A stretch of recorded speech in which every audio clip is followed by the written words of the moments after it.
This is John Goodwin, your host. This podcast is dedicated to the aspiring writer and artist and will provide inspiration and tips from top professionals in the field. This week's guest is Max Cavun. She is an aspiring game producer driven first by intellectual curiosity and then her love for gaming. Through her experiences of taking part in all kinds of game design communities in 4 different schools, she has worked in various different environments and cultures that required collaboration. She has brought her ambitions into USC Games, where she will be working on larger collaborative projects in a more professional and connected environment. I met her as the winner in the Illustrators of the Future contest, published in volume 36, as a winner from Turkey. Welcome, Max. Hi, it's good to be here. Yeah, it's great to be able to have you. I really wanted to be able to have you on this podcast since first meeting you in person at the Rise of Future Awards Week. So this is great. We're finally getting together now. Yeah, absolutely. So I guess, first of all, tell me a little bit about your curve, because this is obviously it's the Writers and Illustrators of the Future podcast, and this is for aspiring artists in this case, who I think your personal story and your journey coming from a country in Turkey which doesn't celebrate the arts and still making it to achieve your dream. Tell me a bit about your journey and what you've gone through and the support from your family to achieving that. Okay, so, as you all know, I come from Turkey. And in my country, obviously people do not celebrate the arts. They mostly do not care about the arts. And the art education and resources, even in terms of, art supplies, is very limited. And even if you can find the supplies or resources, they're very expensive. So you would either have to be rich, like super rich, and like be in a well area, or you would get nothing essentially. And that's what I had. My parents were doctors, but like the situation in Turkey is different. So even though they were doctors, we were not rich. We were not in a well area. We didn't have the resources. So all I had was, internet, a pen and a paper, and whatever I could find essentially. But like the single privilege I had was my family. They were very supportive. They told me I could do whatever I want. They didn't tell me to, pursue, engineering or being a doctor like the other families did, which was like really honestly helpful. But like that was the only thing I had, which is like part of the reason why I want to make the other artists out there aware that, you can do it. And like all you need is just a single person that supports you. Because essentially, when you start as an artist, there are lots of ways to become an artist. There are lots of materials you can use. They don't have to be, expensive. They don't have to be actual art supplies that those art shops sell. With my case, I used whatever I could find. And in school, I obviously didn't have an art education because, we didn't have any art education. We didn't have electives. We didn't have anything. It was just math, sciences, and all that stuff. So I had to, draw and illustrate and do all my art passion stuff besides the traditional school environment, which led me to have little to no free time at all because, it was art when I was outside of school, and it was, schoolwork when I was in school. And yeah, it was just me trying to do my best, being passionate because I had someone by my side saying that I could do whatever I wanted to. And because they believed in me, I could keep on going, and my work paid off with Illustrators of the Future, and now USC, my dream program. So I'm telling you guys that all of you can also achieve this. That's great. So now I'm fascinated with how you've made it to where you are right now, starting with what it seems like virtually nothing. So what is it like? Did you first start find newspaper and a pencil and you started just writing in the back, scrapping on the back of the newspaper? Or how did you actually get started with your art in the first place? What was the first remembrance you've got of actually doing art, creating? Well, my first memory that was special to me, in terms of art, was when I was 4 years old, which is probably the earliest memory I can remember. I was drawing a dog, I was doodling on a piece of paper like most children do. And then I remember thinking to myself, this is not an actual, this is not how a dog looks like for some reason. And then I kept thinking about, how its form was, how its nose looked and all that stuff. I wasn't doing anything, I was 4 years old. I was just, looking at a dog and trying to draw what I observed. And then my parents saw my drawing and they were like very impressed. And then like I don't remember my parents being that impressed about anything else. So I liked that a lot, and because I liked their like responses, I just kept on drawing. And like I had a random piece of paper and random pen I had, because all my family members, not there's no one in my family that does art. Like it's all engineers, doctors, and that kind of profession. So they wouldn't have any kind of art supplies at home. But after that, after they started supporting me, and like because I liked doing it, they tried to buy me whatever they could in terms of art supplies. But yeah, I started with just a piece of paper and the random pencil I found around. That's great. And then what type of art supplies did you first start with? Starting with, because I'm anticipating that some people listening to this thing are in a similar situation, like maybe not the same exactly as yourself, but the poor starving artist is a common adage, but it's really true, And so, what were some of the things that you did that you were able to then grow with some of those inexpensive art supplies? What worked for you? I honestly tried everything. Like if I could buy it, I bought it and I tried it. Like everything, I tried everything from graphic and graphite pencils to like ballpoint pencils to like anything. If it could draw, if it could leave a mark, I tried it. I even painted with coffee at some point. Like if it can leave a mark, you can essentially do something about it. And like there are lots of very cool artists that only use coffee, for example. It's just regular coffee you can buy from like a Walmart at like for $2. So yeah. Okay, good. So, because some people get into, they need to have all this amazing art supplies and be able to do art, and so they feel they need to have all this stuff before they can actually do art. And you're actually just the opposite. You didn't have a bunch of stuff. It was like, for you, it seems like being an artist is paramount in your life, and that's what overrides everything else. Yeah, absolutely. Like one thing that I live by is, it's not a matter of like if you can or can't. It's a matter of how can you do it. You shouldn't tell yourself that I can't do it. You should ask yourself, how can I do it? Because maybe you think you need all these supplies, and maybe for your specific profession, maybe let's say you do. Then you say like, then how can I afford these supplies? Then you find other ways to afford those supplies. Then you start cheap. Then you move your way up. Like there's always a way. That's great.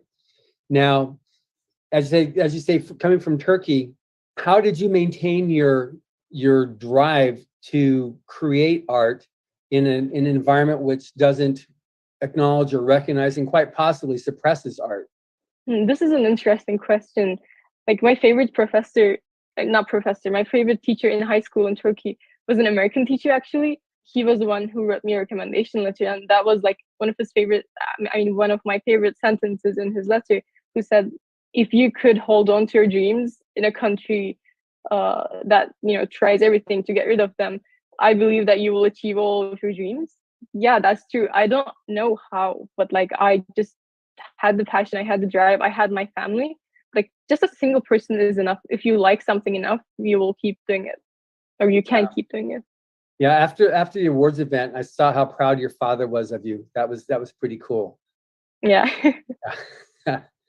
So, all right. So now, you started off with basic, simple illustration, and obviously your art style is different than. I mean, it's from Turkey, so you're going to be influenced by the history of Turkey. How do you feel like that's influenced you? How do you feel like it's influencing you now in what you're doing? Well, first of all, I've realized since studying here that some aesthetic things, or like some beautiful things, are not really common here, and not just in terms of style and what people think it's beautiful, but because people are not accustomed to it, or like because people haven't seen it, they don't know it exists. So because I lived here and also in Turkey, I started noticing these small things that would also be considered pretty here, like aesthetic and like stuff people would like to see. That's like part of the reason I started working on the illustrations for Cats of Istanbul, because Istanbul is a great city and like there are lots of pretty things, but it's not really like the vibes and the environment. That's not really a thing here. Here is also beautiful. There is also beautiful, but they're different. Mm-hmm. My experience and growing up there was just me seeing the differences and the beauty in the differences. I think it's something that's also that is very real with artists in general, just your very nature of how you look at life. You look at the beauty in it, at least based upon the art that you draw. You're not into the dystopian view of the world. You're into more of seeing the beauty in it, which is great. Yeah. So so you went from drawing your dog and realizing that it didn't look like a dog and there's different things you had to do on it. So then what happened from there? What happened from there? Your art, as you grew your art skills. As I grew my art skills, I realized that it was not it had more to do with your vision and your logic, which sounds odd, and I'm not sure how to explain it, but like I figured it was more connected with logic, and then I kept doing my drawings first on a logical basis. Like in my mind, I would try to figure out how I would place things, how like what materials I would use to achieve the effects I wanted, and like just thinking stuff. I did the thinking. It was like 60% of the work, and then like 40% was actually hands-on, which I'm pretty sure like all the artists do to some extent. They're probably sometimes not even aware, but the imagination, that's like the thinking part essentially. And yeah, I did mostly thinking, try to use whatever I could, and if people were interested, or like if there were any opportunities, I tried to hold on to those opportunities to get more. I get it.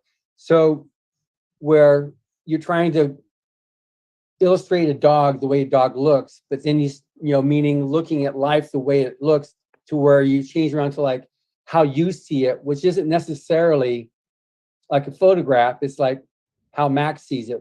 How did that transition happen? Oh, I guess that just happens with practice as you get to know yourself better. It's like, how people say you discover yourself in your 20s and you're such a different person when you're older and stuff. Like it's the same with art. When you practice it, you will or your art style will change, and you will start to see things differently, or you will choose to see things differently, or like interpret things differently. It's just experience and life. I get it. All right. So now, okay, so you were doing your art and your illustration. So at this point, we're talking about like your dog, and you were, that's my round reference here. It was elementary school. So then you moved through, I'm not sure how education gradients work in Turkey, but then middle school and upper school or high school. How did it evolve then from illustration to other forms of art while you were still in Turkey? What were some of the things that you ended up doing there? So I used to draw on the desks a lot with, with the pencils I was supposed to be like solving multi-choice questions with, because Turkey education system only has, you solve math problems and that kind of stuff. So I would use my school supplies to draw on desks, or like on books and stuff. And a lot of the teachers would get angry with me, but because I kept on just doing it, and like my parents were supportive, like that could have gone very wrong, but every time I got into trouble for drawing in class, they were like, okay, that's fine, because I knew if I also studied, and if my grades were good, that really didn't matter if I drew on desks and stuff. At least that was my way of thinking when I was in middle school, because I just wanted to keep on drawing. But I could see, I mean, it's not really important. Grades are not important, but I could see why some people, parents would, have a problem with it. I didn't want to deal with that. So I kept my grades good, and I kept drawing in class. So every time I got into trouble, my parents would back me up, and like it would, it would be okay. So after a while, my parents took me to see a professor in an arts college. They were there to ask for advice, what we should do, because this is what she draws and all that stuff. And the art professor said, don't do anything. Just try to get her as much supplies as possible. Do not let her get any of those, courses our teachers teach in Turkey, because that will limit her creativity. And so my parents never sent me to those courses, which I'm very grateful for, because there were like some courses, but they were not great. They were accustomed to the Turkish education system, which, as you know, is not really good with arts. So that was just, like math, but like arts, like that was something else. Anyways, yeah. So I just grew up doing my own thing with my parents backing me up. And because that professor told them to help me in whatever way they could in terms of supplies, whenever I saw something I was interested in, let's say watercolor, they would try to get me watercolor so that I could try it out. And then I kept on trying and experimenting with everything I could until I liked, you know, whatever I was doing the best. And then I went from there. I get it. So at what point did it become a possibility for you to go to college, to go to school in the United States? So I was born in the United States. So I had a citizenship, and like I always wanted to study here, starting from first grade. Like I always knew I wanted to study here.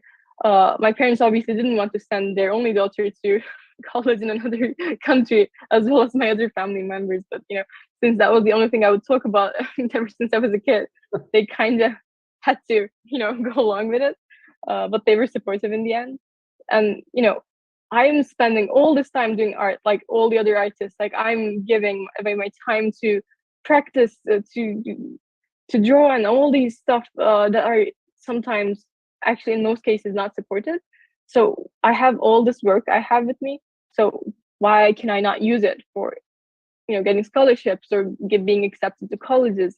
And I, being accustomed to using any opportunity I could have, I looked it up, I researched, and my parents obviously cannot afford to pay for college here. I'm not paying any money for USC because we don't have the resources. So I just researched. I had the dreams. Yeah, as long as you have the dreams, like you research, you find possible opportunities. If there are none, you create your opportunities, and that's what I did. Oh, that's great.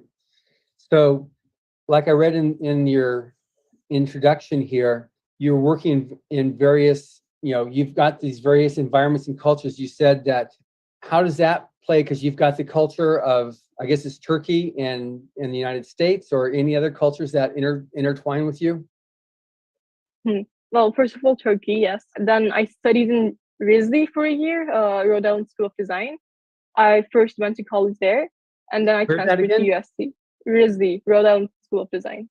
Yeah, so that was like my first year. Then I went to USC. But before that, I went to summer camps in Ringling College of Art and Design and Michigan State University.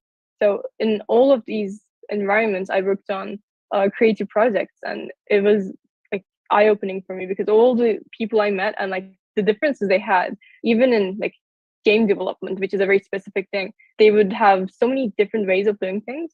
And my experience of transferring and going to those places to study for a few months, that helped me a lot in terms of seeing different perspectives combined with my background of Turkey. Yeah, so that helped me honestly every day. Well, that's great. So you are now at USC, which for anybody who doesn't know is University of Southern California, located here in Los Angeles, California. So you commented at the beginning that you like working with others, you like collaborations. How did that evolve?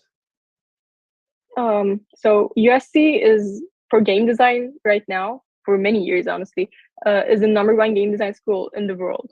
And the people here for game design are absolutely incredible, and they're always working on projects. There are projects all the time, and you could be part of any of them. There is a recruitment process and everything, but you apply, and like based on your skills, you can get a job. You can start working in these projects. So I saw one of these projects, and first of all, I didn't really think I would be working in these in my first semester because it's my first semester. I'm trying to get make friends, regular college experiences. But one of them stood out, and I ended up reaching out saying, "Hey, I don't have much experience, but I would love to learn from you guys," because they were all seniors or like graduate students working on this huge project. And I ended up starting as a level designer for that project after they saw my portfolio. And after a few months, I realized that because of my background experience with all the art stuff, like, everything that led me to, winning Illustrators of the Future, that helped me a lot. Like I saw that the artist team, for example, in my project right now, it's a team of 40 people. We have 11 artists. And I saw some problems in terms of, how great our artists were, but like they were not working in their full potential. So after that, after my level design experiences and getting accustomed to the project, I talked with the director about all this, my experience and what I was saying and all that stuff, which led me to me working as an art producer lead. So right now I work for Dreamland Confectionery. It's the largest game project in USC Games right now, and it's I'm leading 11 artists. I'm managing their tasks and all those stuff, and they're doing amazing work, which is thanks to Illustrators of the Future. Because after that workshop I had with them, I realized like how much I love working with the artists. I love my art background. I love doing art still, but I love it even more when other artists live up to their full potentials, because they have so much to offer. And like, if I can make that happen, that would be, good for everyone. And I like that. Well, that's great. So you mentioned the workshop. So briefly describe what the workshop was like for you. Workshop for me was more about networking and seeing and like meeting people, because I care about people a lot. That's part of my job. And meeting all these illustrators and they're like seeing their amazing work, that was very inspiring for me. I mean, besides all the industry experience and knowledge these people presented us with, because that's like honestly a huge help. Because technical stuff you can learn online, but industry experience, like all their stories, you cannot learn that from anywhere else. Only people can tell you that. Yeah. So I mean that besides that was a huge thing. Also the other people, like other illustrators, and it was in person too, so that helps a lot more. Seeing them in person, experiencing it, it had a different vibe. It was a beautiful experience. That's great. Any particular of the sessions at the workshop that you got more out of than others, or that you remember better, like either with Echo Chernick, who's the coordinating judge, or Dan Dos Santos, or I mean, you would have gone through several of our judges speaking to you. Not exactly. It was not exactly a session for when they were speaking, but in one of the live figure drawing sessions, I got to see how, like, including the judges, how they worked, and it was very different for a lot of different artists. Like their progress, the way they started, the materials they used, the way they saw the art. I mean, saw the people standing in front of us, even though it was the same subject. Everyone had a different way of approaching, and seeing them in action, the judges and the other illustrators, was very inspiring, and I like that a lot. Oh, that's great. So now, in terms of working with other people, what's your goal, or what's your objective that you see for your own future as an artist? So right now I'm trying to get more experience as I can, to lead teams and stuff. Right now it's 11, but I want to expand that, honestly. Mm-hmm. And get even more experience, because I know artists, I've been an artist, and I know how to help them, and I know how to make things look pretty, which is like a very required skill if you want to make anything that sells, that grabs people's attention, for any industry. Anyways, what I want to do is get more experience, get more networking done, meet new people, maybe even co-founders. But like, the reason I'm here and meeting all these artists, networking and all this stuff, is because I want to start my own business in the games industry. That's what I see for my future, and that's my end goal. Well, that's great. It's interesting because your art it really communicates well. And one of the things that Elwin Hubbard, the person that created the contest, stated that art is the quality of communication. So that with what you're doing with your various environments and your various cultures, you're able to reach out and touch a lot more people with your art than someone who's maybe not as rounded in your experience with people. Yeah, absolutely. It is so important to like understand more than your responsibilities, because you might be doing something not related to art, not related to anything, but you're gonna work with people. They're doing their own thing, and if you understand what they're doing, or if you have experience, even that's even better. You can be a better communicator. You can understand them. You can empathize. You like all the soft skills and all the like emotional connection and relationship building becomes much more meaningful, and you suddenly have much more access to everything around you, because you can form these relationships, because you can build these networks, and that's like very important. Which is absolutely correct. So the awards gala, I mean, you look awesome there with your dress, and both your parents they were so proud. It was like, I look back afterwards at the various photos, everybody, and there's you with your family. It's just like proud papa. And then obviously he posted his post on social media there. But what was it like? Briefly describe what it was like for you being at the awards event. It was very surreal, definitely. I mean, I was not used to anything like that. Like, never. We didn't have our own prom, like, considering the lack of experience we had and anything fancy. And like, consider this, we don't have our own prom because of COVID. We don't have anything, and it's Turkey. So, like, it is hard to find these resources, especially if you're not rich, So after all this, having this place, having this experience, and for your art, even, that was such an experience. It was unbelievable. Yeah, that was like from 0 to 100 real quick. So yeah, it went really fast because it was like absolutely incredible. That's great.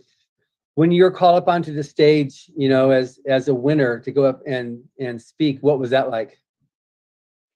Oh, it was exciting.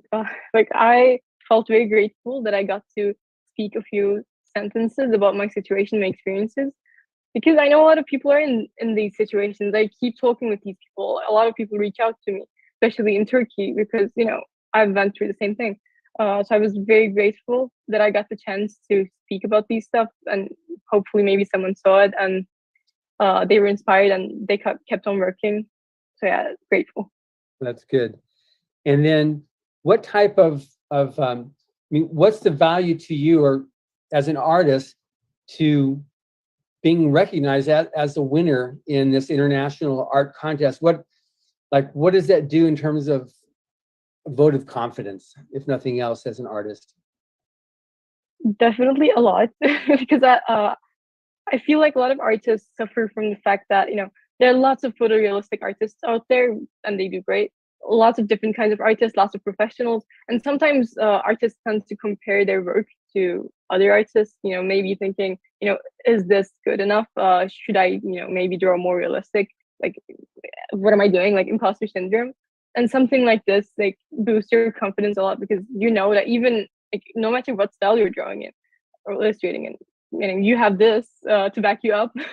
Yeah. So whatever someone may think or say, that doesn't change the fact that someone recognized your work and, like, it was something big.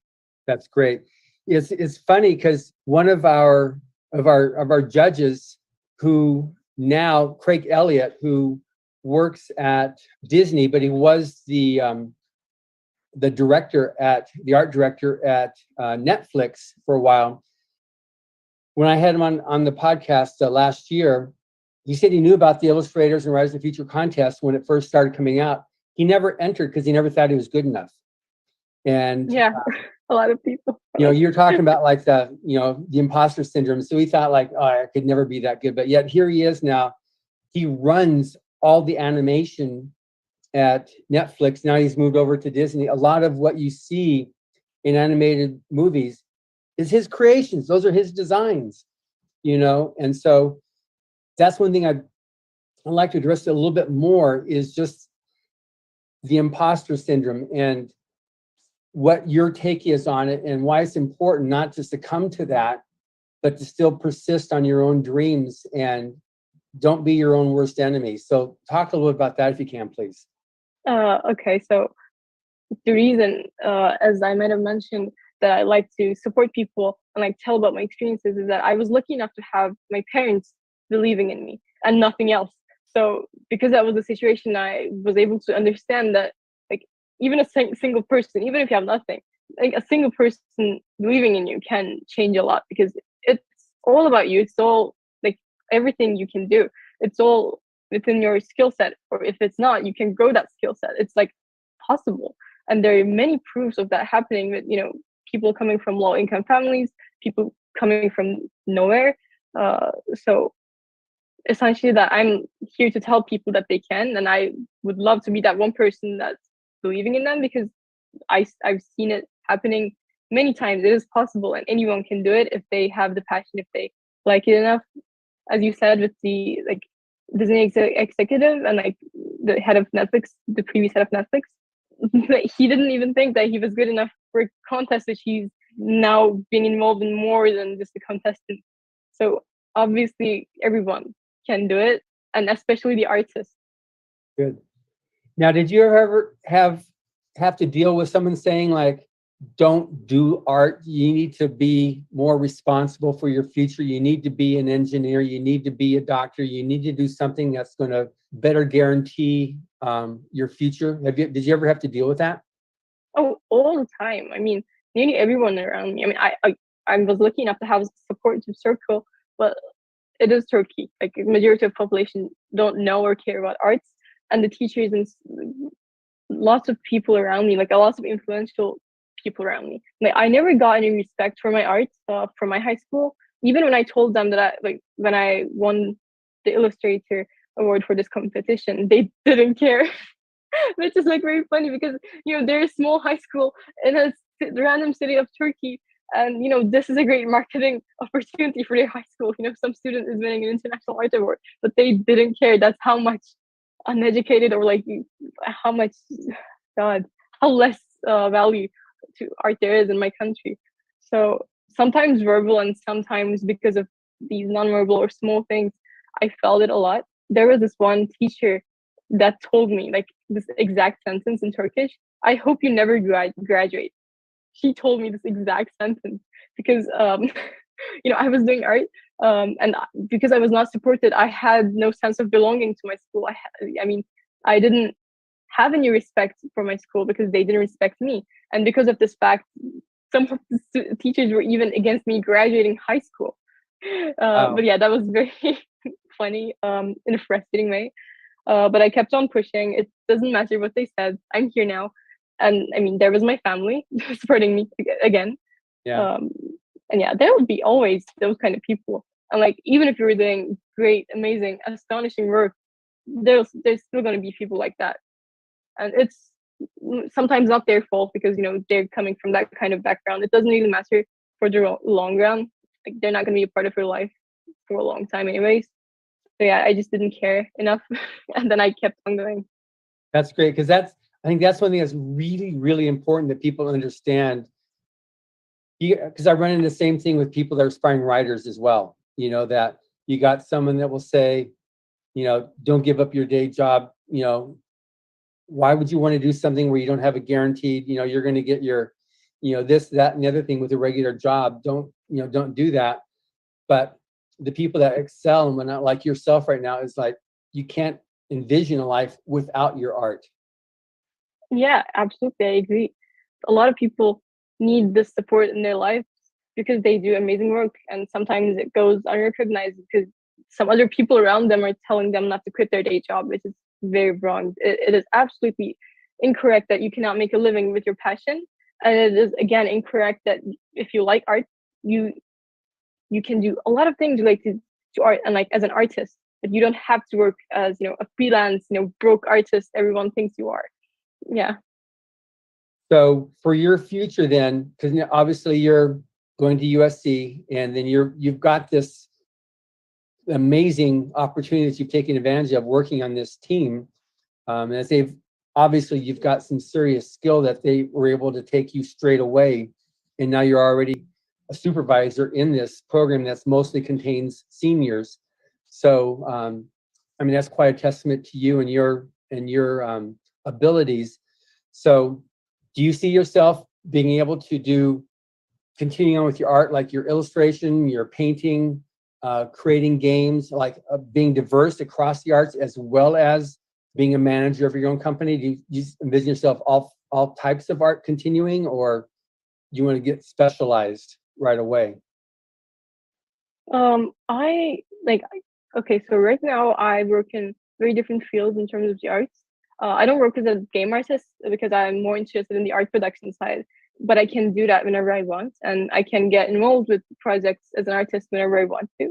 But because of my own decision, I'm more interested in the management side of things because, after all these experiences and after working as an artist myself, it is like, it is honestly such a great feeling to give the other artists the opportunity to make things look beautiful because I know they can and I know how to organize them.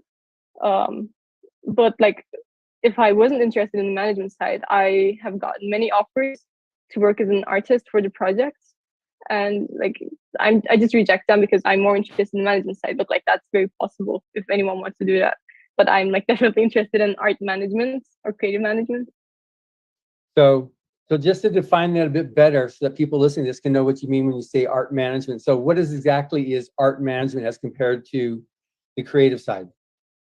Okay, so it could mean different things in different industries. I'm gonna speak for the game industry for because I'm in that field and I've not been in the other field, so I'm not sure about those. And depending on the scale of the company, you might be a lot or very little involved in the creative process.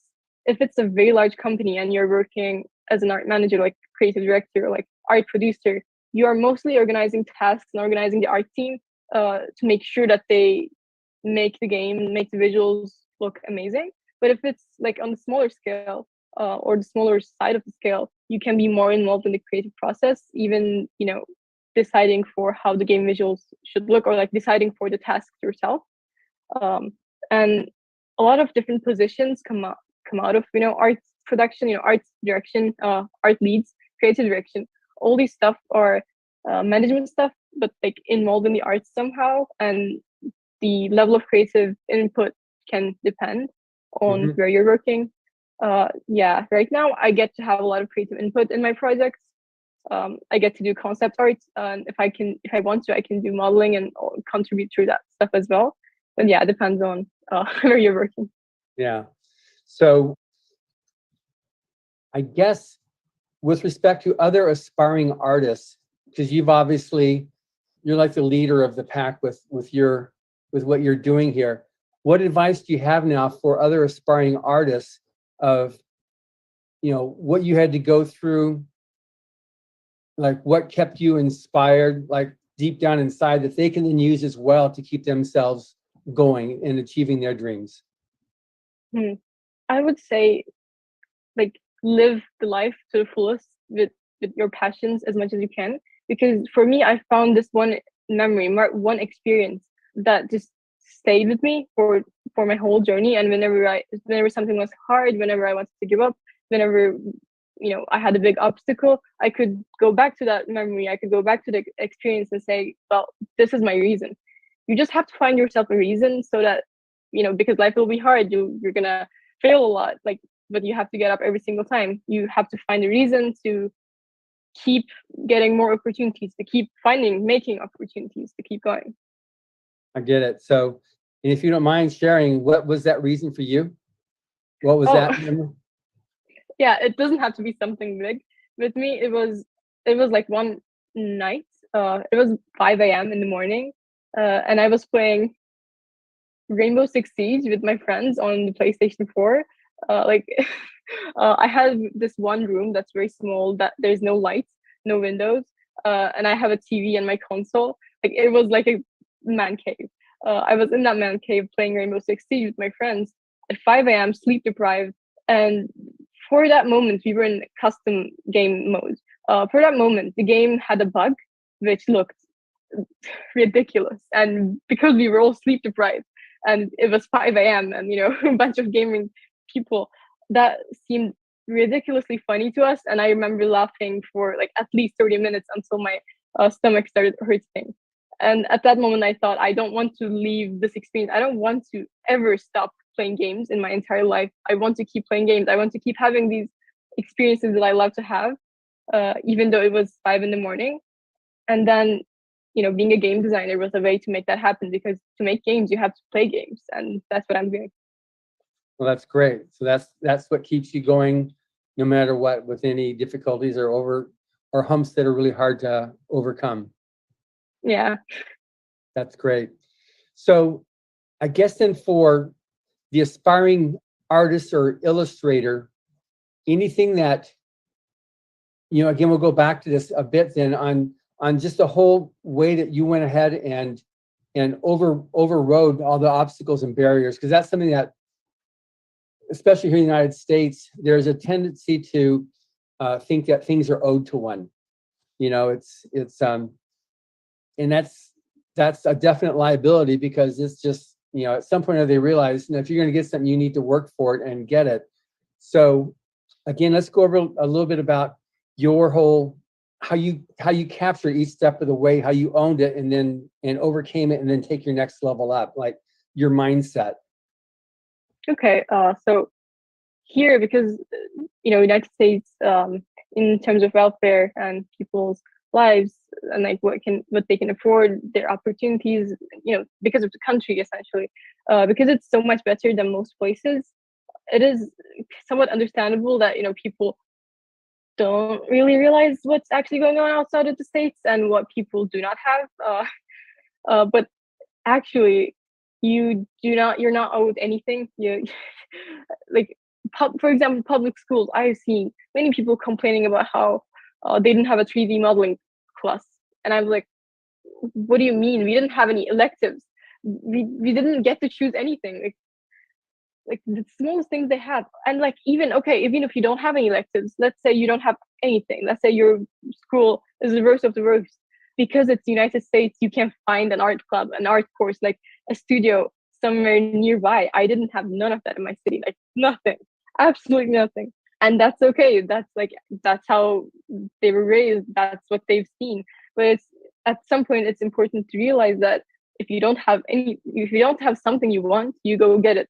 And if it's unfair, then that's how it is, because life is unfair, and it's going to keep being unfair. Like, some people are privileged, some people are not. That doesn't change the fact that you can get whatever you want with enough work. And in my case, I looked up a lot of different art studios in my city, which turned out to be not so art studios, and like none of them worked. So I went to the internet and I contacted a lot of people. I did my research. I found all the summer programs I could apply to that could give me scholarships. And then I applied to those things. I researched how to get those scholarships. I researched how to be a good candidate, because it's all on the internet. It's all there. Like, I didn't have the physical resources, but I still had internet, which I'm sure a lot of people here also have. Yeah. So I went to those I went to those summer camps, for example, with Ringling. It was an art free college program. My focus was in game art and game design in there too. And I won a scholarship. It was a group of 200 people, and they gave a scholarship to 3 people, if I remember correctly. And with that scholarship, I essentially went there for free. And I had set myself a goal. If I could get that scholarship, I was gonna use the money I saved to buy an iPad. And after I won, I then allowed myself to buy an iPad with the money I saved, not the money my parents gave me. And then after that, I got more into digital art and stuff. So it was just, one step at a time. You start with the internet, you start with whatever you have. If whatever you have is not enough, you find more online resources, because at this point with COVID, it made it so much easier to access online resources. It made a lot of things online, and you can get experience, you can get working experience as a remote artist now, more than you could previously. So yeah. That's amazing. And I think it's so true, that wanting to have something, having to have before you can actually do your art. It's like, you're living testament to the fact that it's the desire, despite all obstacles and barriers, to overcome them, to be able to reach your goals and your dreams. Yeah, absolutely. And I believe other people can do it too. So that's why I like producing with the artists, especially, because I know they can do it. And if they need support, I can support them. Yeah. I would love to invite you back this year at the Rise of Future event, at the workshop week, to speak to the winners, just from your own perspective, because it's so amazing. And we've got winners from 8 countries this year. So this is the most we've had. So it's really good. It's continuing to grow. And I know that as a result of this podcast, when this goes live, it's going to result in that many more people realizing that they don't need to buy into all the, the can't be done's, the things that, to give up your hopes and to dash your dreams, because you're living proof in all your glorious red color there that that it really can be done. But yeah, I think it'd be great for you to be able to, not only speaking now to aspiring artists on this podcast, but also to speak to them, to the winners, that this can be done. And obviously I want to introduce you to more of the judges too. I would love that. Because you are, you really are amazing. I'm really glad that we've had this opportunity to talk. So we've got about another less than 10 minutes here. So any particular messages that you wanted to relay yourself to the, I guess, to aspiring artists or people that are even thinking about wanting to have a dream about being an artist?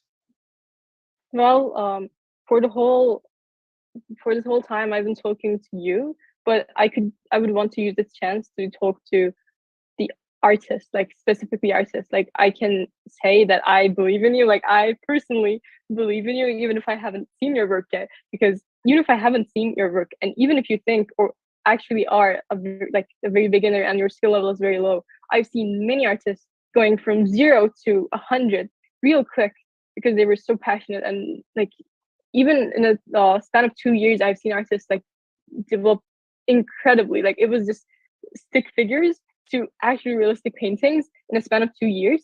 And like I've seen this happen many times. Absolutely, honestly, I can say that I believe in you and I would be supporting you if you want to reach out to me. I'm sure my contact information for my social media accounts would be shared here, hopefully. So yeah, you can reach out. I would love to talk and support you. That's amazing. So I guess then the last thing is, do you see yourself ever migrating back to Turkey, or now that you're here in the States that you're going to stay here and just create and continue to expand here in the United States? Well, two things. First of all, the opportunities I have are enormous. Like compared to Turkey, it is beyond anything I could get there. And if I want to help anyone in Turkey, the best thing I can do is expand here and then extend help over there. So I'm definitely going to stay here. Also, as a woman, it is easier to live here, I have to say. No doubt. That makes sense that you can actually probably do more for artists in Turkey from a stable place here in the United States and be able to reach out to them. You're bilingual, correct? Yeah. So quite possibly English is your second language rather than your first language. Oh, yeah, absolutely. I lived in Turkey ever since I was 1. So yeah. So is there anything you'd like to say in Turkish to the artist? Because that'll be part of this as well. Oh, yes, absolutely. Ben size inanıyorum ve kesinlikle yapabilirsiniz. Ve bana Instagram'dan da ve hani herhangi bir Türk kaynaktan ulaşabilirsiniz. Türkçe benim ilk şeyim, ilk dilim ve ben orada yaşadım tüm hayatım boyunca. Ben size inanıyorum. And that's it.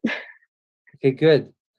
Well, this has been great speaking with you, and I've said I'm just so happy we did this interview. You're a true inspiration, and I'm glad to hear. Yeah. So with that, we're going to wrap up this interview. So thank you very much. Yeah, absolutely. For those of you wishing to reach out to Max, you can find her at irmakcav.com. That's irmakcavun.com, or you can email her at irmakcav@gmail.com. That's irmakcav@gmail.com. Yeah. And thank you for listening. Subscribe to the Writers and Illustrators of the Future podcast wherever you get your podcasts. We've also been syndicated on the United Public Radio Network, where you can find these podcasts as well. Writers and Illustrators of the Future are contests created by L. Ron Hubbard to provide a means for the aspiring writer and artist to be seen and acknowledged. It is free to enter and open to amateur short story writers and artists of science fiction or fantasy. Again, thank you very much, Max. Good to be here.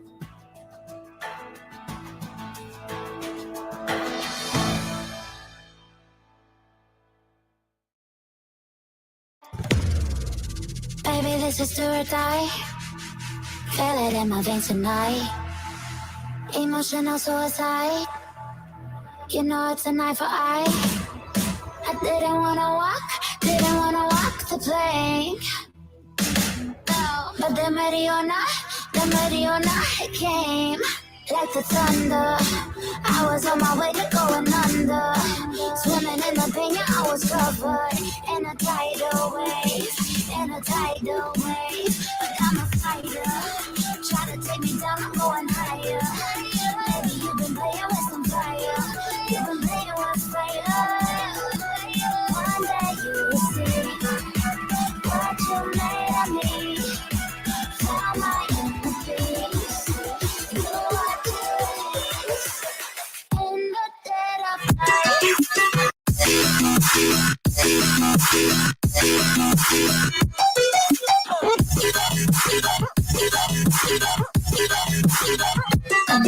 Like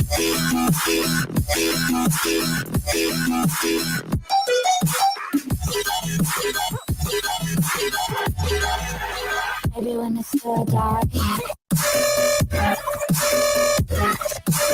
know it's an eye for eye. Maybe when it's real and the touch of night.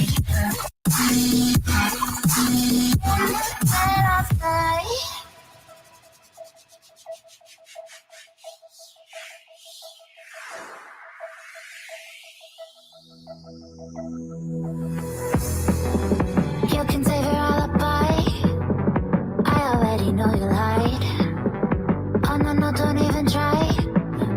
Watch the flame in me ignite. You didn't wanna walk the plank. But then ready or not again. Baby, it was dark, it was hard to see. And that's when the spark lit inside of me. Oh, I was lost in reverie. One day you will see what you made of me, what's inside of me. One day you will see I found my inner peace. You are cheese in the dead of night.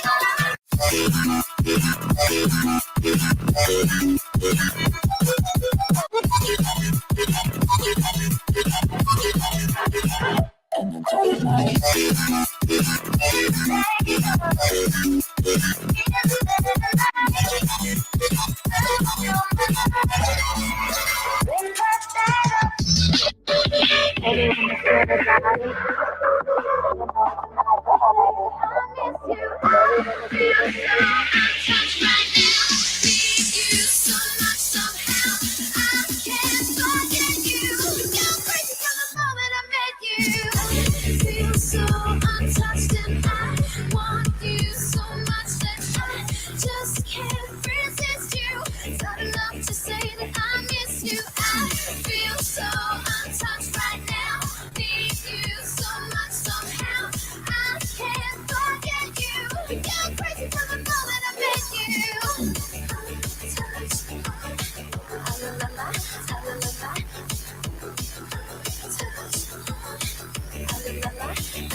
go see we when this okay clear. Till I blaze out the place, believe me, I swear. I make peace, I make use, we are learn, we are aware. Don't play away the way we are your worst nightmare. So, hold the light down, start the flare.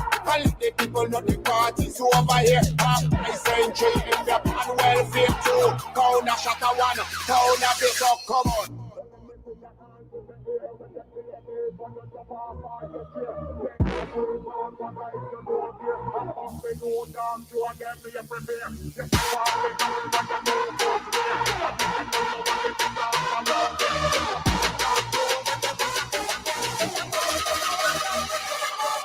Come on, let me see your hands in the air. Come on, let me see your hands in the air. Come on, let me see your hands in the air. Let me see your hands in the air. Come on, let me see your hands in the air. Come on, let me see your hands in the air. Let me see your hands in the air.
In the air.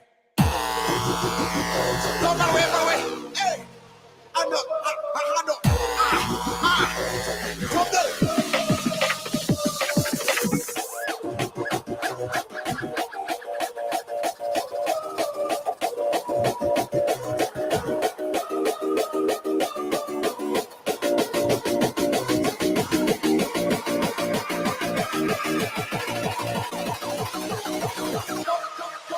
Oh my God.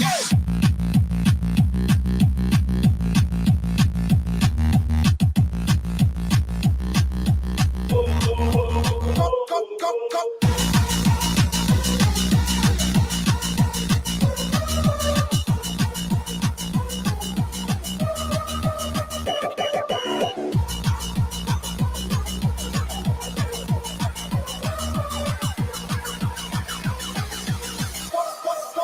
Oh my God. Come on, let me see your hands in the air. Come on, let me see your hands in the air. Come on, let me see your hands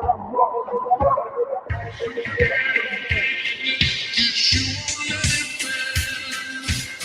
And now 200 letters I will never send. Sometimes it's cut so much deeper than they see. You rather cover up, I'd rather let them be. So let me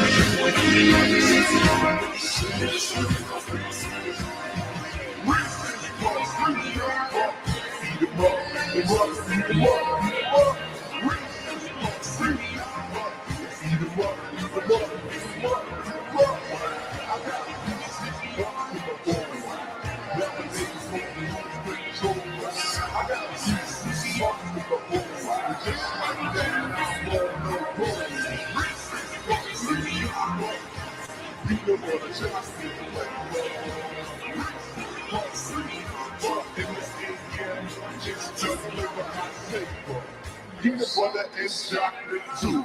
You know how I do, that's what I wake up to. My music puffs and spice just rhyme. The peanut butter chocolate combination's on time. Reese's Puffs, Reese's Puffs, Reese's Puffs, Reese's Puffs.